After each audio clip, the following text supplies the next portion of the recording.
Curioso como o tempo passa rápido, né? Já foram 3 anos daqueles protestos massivos no Chile que acabaram derrubando o Pineda, forçando uma nova constituição, elegeram o Boric, e agora, 3 anos depois, o que aconteceu? Tudo piorou, nada deu certo, não tem uma nova constituição, e provavelmente é isso aí pelos próximos anos, não tem o que fazer. Esse vídeo é em parte sobre os problemas que o Chile teve e em parte para você também perceber como que eleições em um estado são uma forma, fora ser antiética, completamente incapaz de lidar com problemas complexos.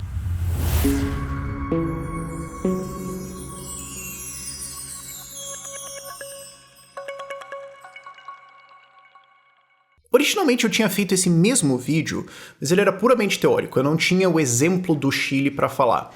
Eu estava fazendo o argumento de um livro do Burton Folsom chamado Boundaries of Order, é um livro que ele defende libertarianismo de um viés mais utilitário, sobre a ideia de resolver problemas de maneira rápida, detalhada, profunda e fácil de ser copiada, e de como a sociedade está subindo de complexidade cada vez mais, e o Estado e eleições são uma forma simplesmente inadequada, inútil de tentar resolver esses problemas. Por mais que você goste do Estado que você...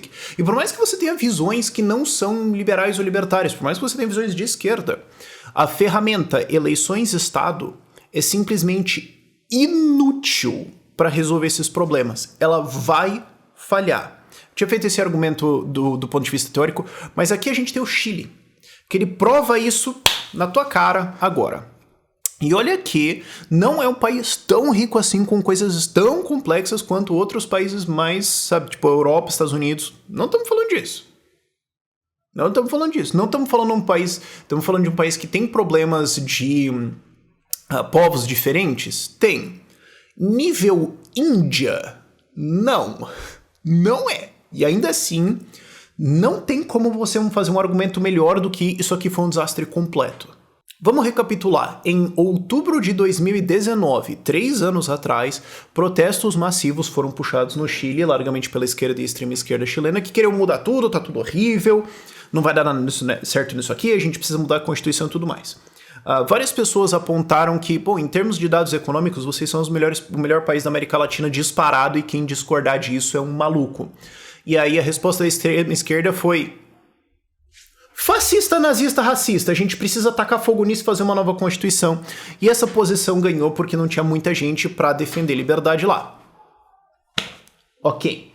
E, tá bom então, vamos fazer novas eleições, vamos eleger um novo presidente, fazer uma nova Constituição, ok. Então, se você quer fazer o argumento em defesa do Estado, você pode falar assim, a sociedade constatou que existe um problema e existe uma demanda por uma mudança de país, uma repactuação e tudo mais. Eu não concordo completamente com isso, mas a gente pode dizer, tá, há um problema, ok? Vamos ter que rever tudo aqui. Tá, é grave? É. Porque se teve protestos desse tamanho, com a violência que teve, se teve também todo o vandalismo depois, um monte de gente preocupada em um país que é importante pro mundo, é grave. Vão resolver, e vão resolver bem. O sistema que existe consegue? Tá. Vamos fazer eleições, eleger uma Assembleia Constituinte, eleger um presidente e tudo mais. Vamos tocar pra rodar. O presidente hoje, o Boric, tem uma taxa de aprovação de 27%. Mais de 80% das pessoas acham que o país está indo no rumo errado. Não tem como fazer o argumento de que isso deu certo. Não tem. A Constituição foi rejeitada. Ok, então, tá, tem um problema no país, precisa refazer tudo. Tá bom. 3 anos depois, temos uma resposta? Não. Vai ter? Também não. Não, mas tem como mudar o presidente? Não. A gente vai ficar com ele até 2025, que vai ter novas eleições, a não ser que se faça o impeachment. Mas não tem como você impeachar alguém por não resolver o problema ou ser incompetente. Você só fica ali meio...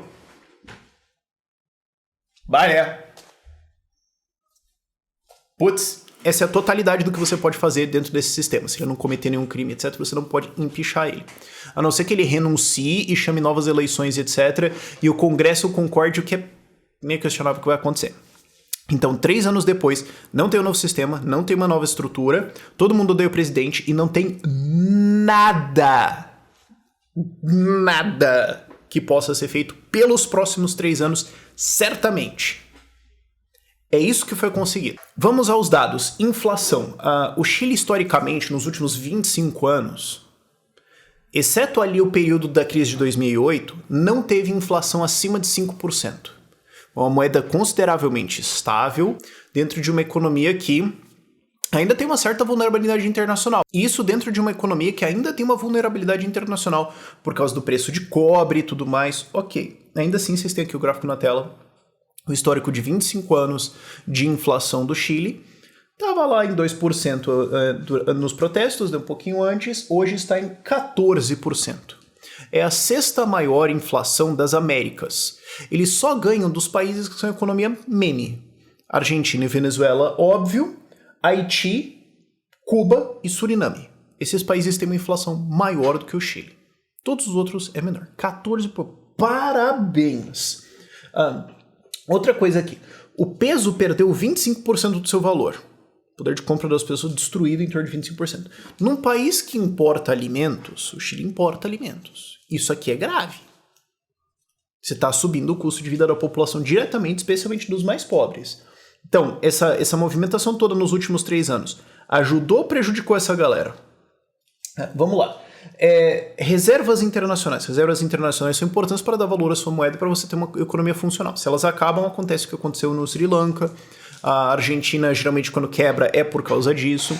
O país torrou 30% das suas reservas internacionais nos últimos 12 meses para tentar defender o peso. Isso por causa de investidores indo embora, juros no mundo, especialmente nos Estados Unidos, subindo, e essa incerteza política do Chile. Qual que é a lei? Eu não sei. Qual que é a Constituição? Eu não sei. Esse presidente é uma merda. Vai ter alguma mudança? Não. E o povo quer o quê? Não sei. Vai melhorar nos próximos anos? Não. Por que eu ficaria aqui? Por que eu investiria nesse país?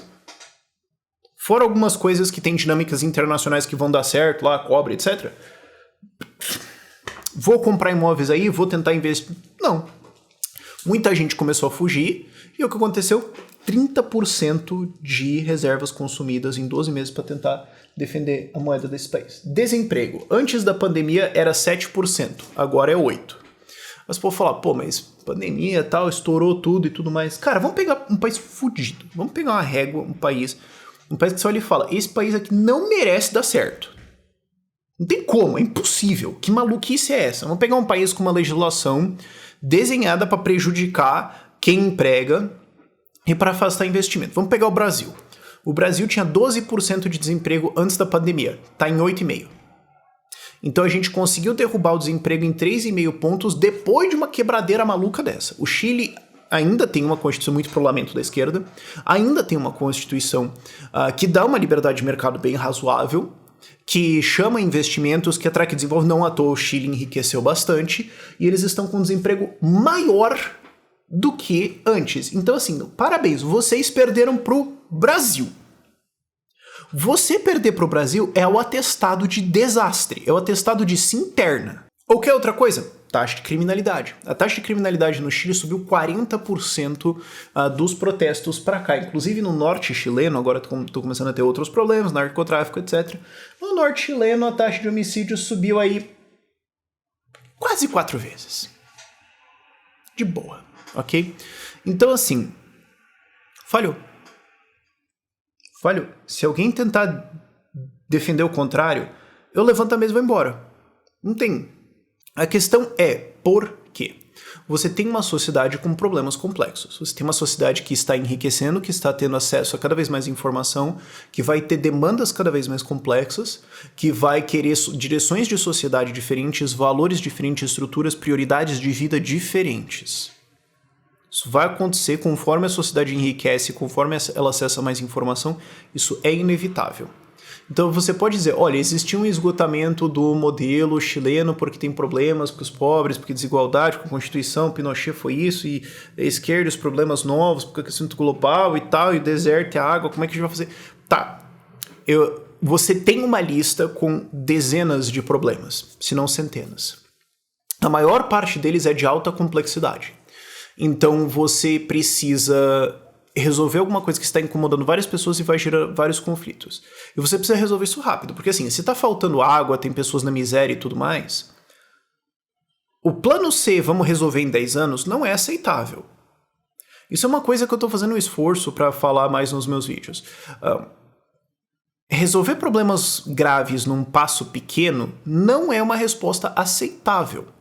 Se o Brasil tem, pô, sei lá, 100 milhões de habitantes sem saneamento, como tinha aqui, e a gente tá propondo um novo marco do saneamento, pô, a gente consegue universalizar isso aqui em 10 anos. E alguém fala assim, não, mas não precisa, porque daí as estatais e tudo mais. E a tua resposta é que em 40 anos universaliza. 30 anos a mais de criança morrendo de diarreia não é uma resposta aceitável e eu não vou levar você a sério. Uma coisa é você falar uma coisa errada, outra coisa é você falar um negócio burro, que é insultante, e que a base do teu plano é dezenas de milhões de pessoas vão tomar no cu e acabou. Esse é o meu plano. Desculpa. Se tem uma alternativa mais rápida na mesa, desculpa, ok? Então tá, você tem esse nível de complexidade de problemas, esse nível de variedade. Então vamos ter eleições, tá? Vai demorar meses para ter as eleições. Aí teve. Aí vamos desenhar uma nova Constituição. Então vai demorar meses, se não anos, para fazer a nova Constituição. No meio desse período, o que vai ser feito sobre os problemas? Nada. Na prática, nada. Ok? Ah, não, mas temos medidas paliativas aqui, tá? Na prática, nada. Ok? Tá, e se a Constituição for ruim e for aprovada? Deu errado, fim, acabou. Ah, não, mas a gente vai mudar a Constituição? Não. Então a alternativa... Você entende o nível do problema? E se a Constituição for rejeitada? A gente vai fazer outra. Só que daí tem um problema no Chile. Eles não pensaram que a Constituição ia ser rejeitada. Então eles ainda estão... Então, peraí, putz, como é que a gente faz? Qual que vai ser a estrutura de regras pra gente tentar resolver os problemas? Nem isso a gente sabe. Então, vamos fazer novas eleições. Mais meses. Isso que nem estão falando disso. E tá, digamos que você tem os políticos lá. Esse é o processo político. E políticos não têm nenhum incentivo para acertar a resolução de problemas. Isso é uma das primeiras coisas que me abriu a cabeça para ser liberal e depois libertário. Se eu acerto, o que eu ganho? Nada. Se eu erro, o que acontece comigo? Praticamente nenhuma punição. Se eu mando pro inferno e só me preocupo com a minha reeleição e ganhar dinheiro, o que acontece? Não, na verdade, essa é a opinião, essa é a opção de maior ganho pessoal, financeiro e emocional para mim, de eu me sentir querido e amado, porque eu... Então, por que eu daria a menor foda na minha cabeça de tentar resolver problemas? Qual é o meu incentivo? E se a solução que eu apresentar não funciona para a maior parte das pessoas, mas eu acho que funciona e elas são obrigadas a participar de alguma coisa que deu errado? Bom, elas calam a boca e pagam, e eu digo lá que a culpa foi de outro cara. E ele não vai ser punido e eu também não. É impossível isso dar certo. É um sistema de regras idiota. E isso demora. Então assim, vamos resolver os problemas. Tá, parlamento é um. Então assim, vai ter um problema prioridade. Todo mundo vai decidir, tá, então vamos discutir isso aqui primeiro. Não é todo mundo vai decidir, parte de um grupo vai decidir que esse aqui é o problema e o resto vai calar a boca e aceitar que o fato é isso aí. Eu acho que a prioridade é outra. Cala a boca e aceita que o fato é isso aí. Mas eu queria resolver isso. Não. Mas eu tenho a solução. Não. Mas tem um problema rolando agora. Chora. Isso é o processo político, ok? Então, tá, a gente decidiu que vai ter isso aqui. Tá. E todos os outros grupos que têm outras prioridades. Chora. Meses para aprovar uma solução, implementou, deu errado. A gente pode tentar outra coisa? Não sei, vamos ver. Agora a gente já passou isso aqui, agora tem que... Isso acontece muito na política, no Brasil isso é muito comum. Vamos fazer uma reforma tributária agora. Fizemos, tá, então agora vai vir saúde, educação, etc. Mas deu problema na reforma tributária. Não, acabamos de discutir isso aqui, tem mais 20 coisas na lista, não vamos voltar para aquele negócio que a gente acabou de discutir. Só daqui a uns 5, 10 anos. Esse sistema é incapaz de resolver problemas rápido. É incapaz de punir quem errou e retirar quem não funciona rapidamente. E eu não estou dizendo assim rapidamente mesmo, estou dizendo horas, dias. Ok? Tipo, botei um moleque na escola, tá, ele tava com problemas de aprendizado aqui, botei numa outra escola, professor tal, não sei. Tá, 1 mês depois, 2 meses depois, tem resultado? Não. Rua, outro. É esse nível de velocidade que eu tô falando. No mínimo semanas. Mas você pode baixar isso para dias, ok? Como a gente consegue ver isso escancaradamente no Chile, mas também é fácil de você ver nas democracias europeias, no Brasil, nos Estados Unidos, esse sistema não consegue responder esses problemas. Não consegue responder ao grandíssimo número de problemas que estão acontecendo, não consegue responder à especificidade de grupos diferentes que querem respostas diferentes, porque... Você tem várias coisas que não tem uma resposta certa, tem respostas diferentes. Então assim, educação, eu adoro esse exemplo. Como que deveria ser a educação? Cara, você pega um país mesmo como o Chile, Você tem realidades econômicas diferentes, você tem povos originários diferentes, você tem visões morais diferentes. Você não vai ter um sistema de educação que resolve isso. No Brasil, acho que todo mundo entende isso aqui. Você não vai ter um sistema de educação que resolve o problema de todas as crianças brasileiras de maneira igual. Alguns vão ter um sistema subótimo e eles vão ter que simplesmente engolir esse fato e acabou. Então, assim, você vai precisar de vários sistemas diferentes. Um parlamento de políticos consegue resolver isso? Eu abri outro vídeo com essa pergunta, deixa eu fazer isso aqui agora. Você pode falar assim, o Estado tem que fornecer educação. Tá, deixa eu mudar a pergunta. Você acha que políticos vão ter os incentivos e a capacidade de resolver o problema de educação para criar um sistema que resolve os problemas da geração que está agora na escola?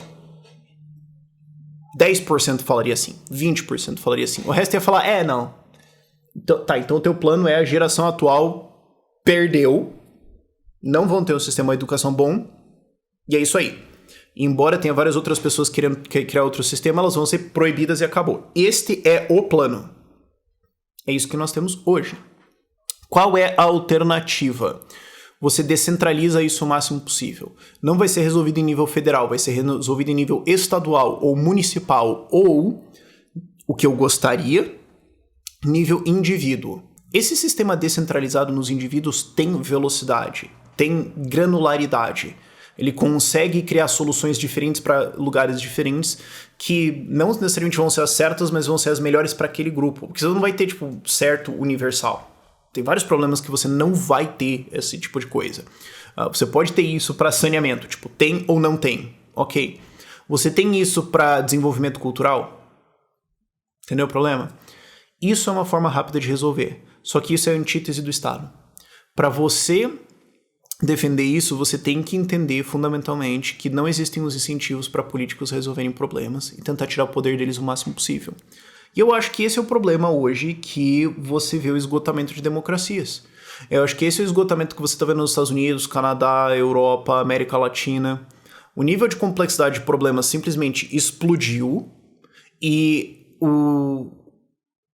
mesmo a capacidade de políticos de resolver e tudo mais caiu, já era baixa, mas caiu, e agora o conflito e a busca da reeleição dentro de um sistema de redes sociais faz com que seja muito mais importante você aparecer do que você de fato tentar resolver alguma coisa. Só veja também, agora nas eleições de 22, como quem de fato estava se engajando em resolver problemas acabou sendo prejudicado em relação a quem estava puramente buscando a reeleição. Então, assim, se você quer que a sociedade melhore, você não precisa nem ser liberal, você não precisa nem ser libertário. Eu tenho visões mais de esquerda, ou mais conservadoras, ou mais não sei o quê, ou mais não sei o quê. Se você quer uma sociedade na direção disso, eleições e um Estado são simplesmente uma forma inadequada de tentar resolver esse problema e elas irão falhar. Eu recomendo a leitura do livro Boundaries of Order, vou colocar o link aqui na descrição. Por este vídeo é isso. Tchau, tchau.